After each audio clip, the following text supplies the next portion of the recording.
ایسا بھی ہو سکتا ہے کہ آپ کی پسندیدہ چیز لمحے بھر میں آپ سے چھین جائے، یہ بھی ہو سکتا ہے کہ آپ اپنی سب سے قیمتی چیز کھو بیٹھیں، لیکن اصل بات تو یہ ہے کہ آپ کے ساتھ ایسا ہوا کیوں؟ جب کچھ چھین جائے تو یہی پہلا سوال ہمارے ذہن میں آتا ہے کہ ایسا کیوں ہوا ہے، اور اسی میں تو جواب چھپا ہوا ہے۔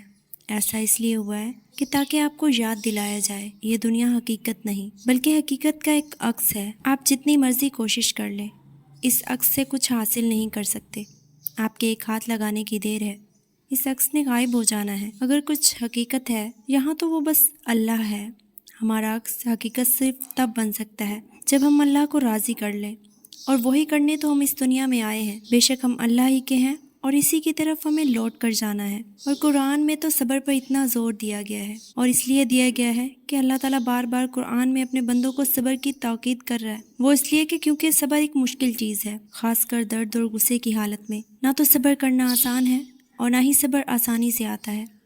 صبر آپ کو ہر لحاظ سے، جسمانی طور پر، روحانی طور پر، جذباتی اور دماغی طور پر تھکا دیتا ہے اور توڑ دیتا ہے۔ اس لیے ہمارا رب قرآن میں ہمیں بار بار صبر کرنے کے لیے حوصلہ اور ہمت دے رہا ہے، اور اس لیے ہمارے رب نے ہم سے وعدہ فرمایا ہے کہ اگر ہم صبر کریں گے تو وہ ہمارا ساتھ دے گا اور ہم ہمیشہ اسے اپنے ساتھ پائیں گے۔ صبر کوئی چھوٹی چیز نہیں ہے، اس لیے اللہ نے اس کا اجر بھی بڑا خوبصورت رکھا ہے۔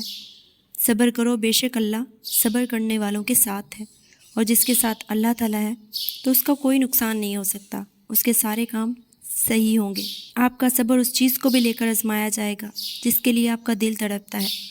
دیکھا جائے گا کہ آپ کو کس سے زیادہ محبت ہے، اس چیز سے جو آپ کو چاہیے یا پھر اللہ سے۔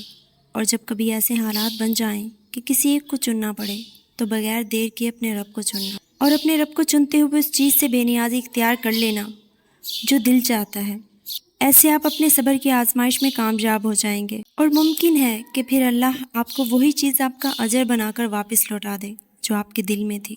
اور اپنے رب کی خاطر صبر کرو تو آپ کے دل کی ساری مرادیں پوری ہو جائیں گی انشاءاللہ۔